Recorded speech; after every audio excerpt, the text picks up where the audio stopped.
Hi, my name is Gerhard Schwanner and welcome to Selling Power TV. Today we have the pleasure of meeting with Art Sobzack. He is the founder and CEO of a company called Business by Phone and the author of a wonderful new book called Smart Calling. Art, you wrote the book Smart Calling. Does it mean that cold calling is dead? Well, I agree with the cold part, for sure. There is absolutely no reason for anybody to place a cold call. And there are a lot of people out there that are saying that cold calling is dead, but what they're taking into account also is that telephone prospecting is dead, which is not the case at all. And these people are really preying on the fear of folks that don't want to call somebody that they don't know. And really, who can blame them? Because there's just been a lot of garbage that's been taught over the years about cold calling. And in the book, we talk about smart calling, which shows them how to do it, of course, in an intelligent way and do it effectively. So, what is the difference between a cold call and a smart call? Well, a smart call essentially is, number one, acquiring intelligence about prospects, companies, and industries, and situations within the company prior to placing the call, and then using that information in a proven prospecting process that is going to help them gain success on their calls.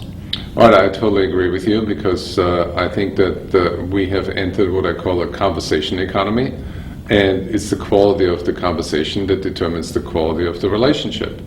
And you are saying, do some research before you make a call.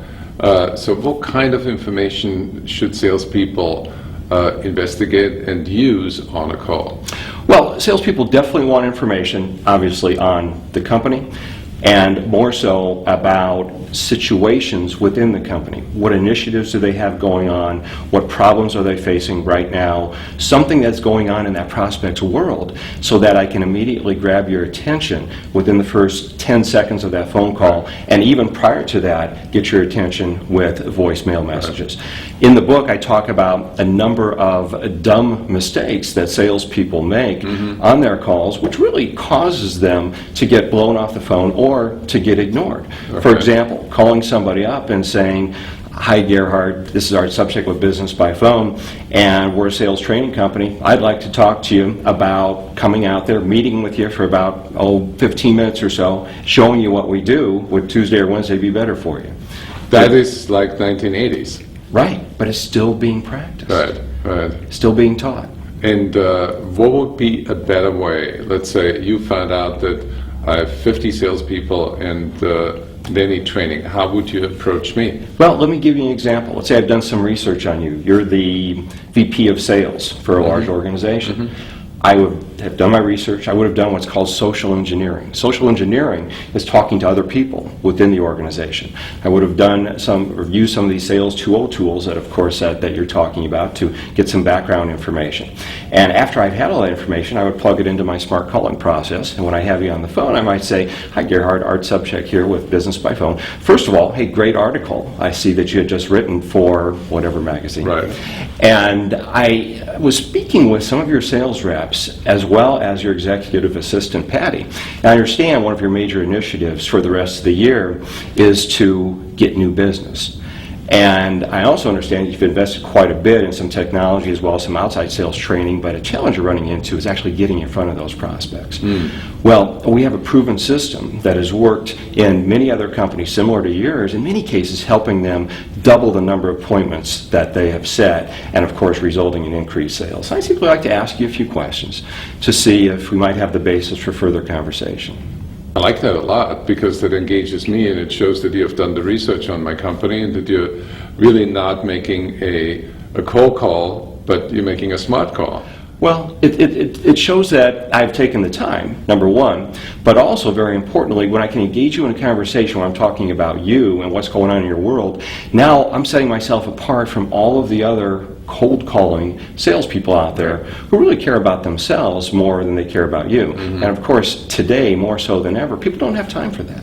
Excellent. Well, thank you, Art. We're going to continue our conversation with Art tomorrow where we talk about overcoming the fear of reaching out to a customer over the phone.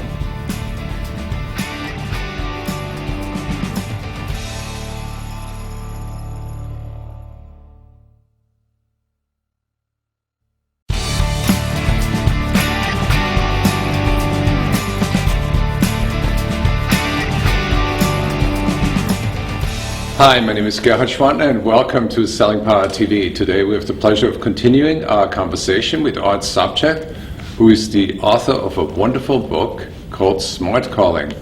Welcome, Art. Thank you, Gerhard. Pleasure.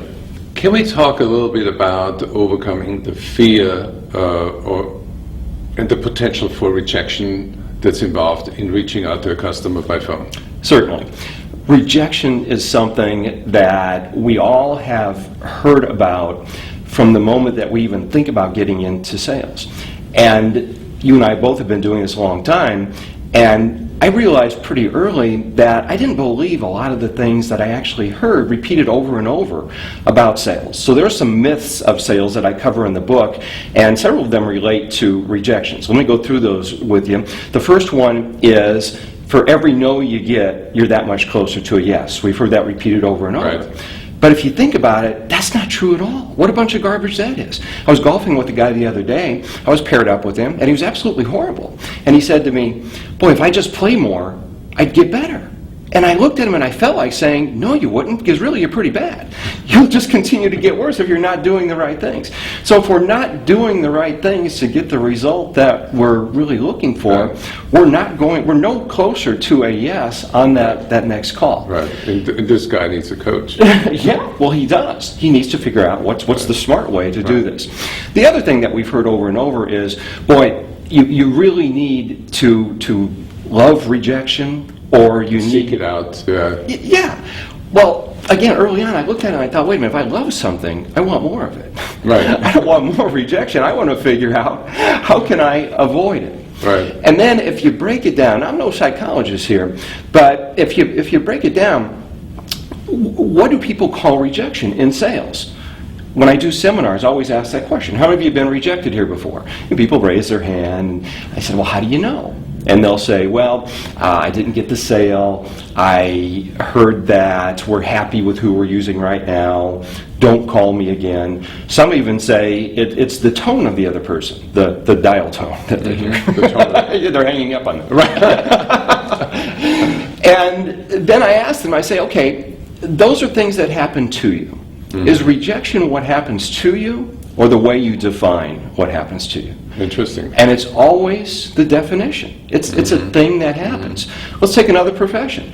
Let's say I'm a scientist and I try one experiment. It doesn't work. Was that person rejected? I'm an accountant. My numbers don't match up. Was I rejected? Right. I'm a baseball player. I swing and I miss. Was I rejected? No. But in sales, if we don't get a yes, we're rejected.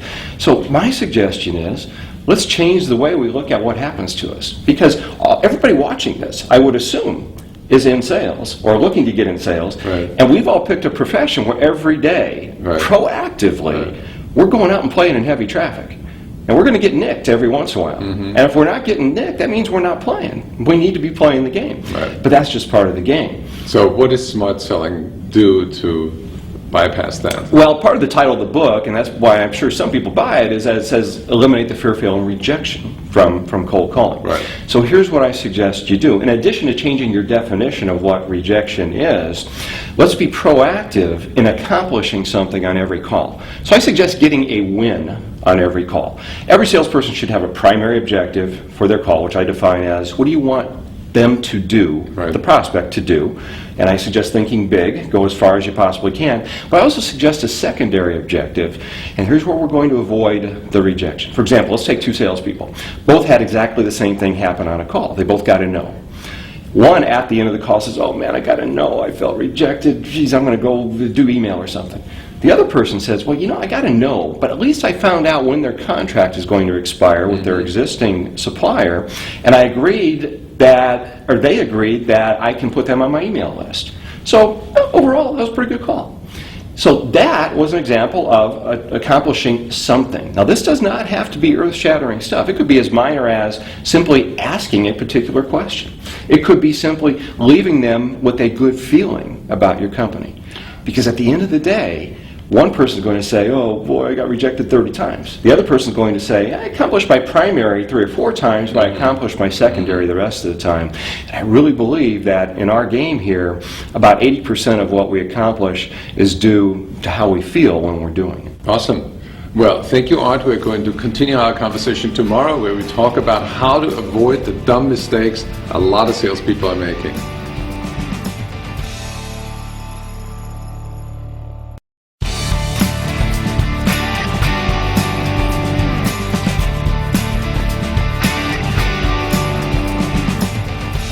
Hi, my name is Gerhard Schwantner and welcome to Selling Power TV. Today we continue our conversation with Art Sobzack.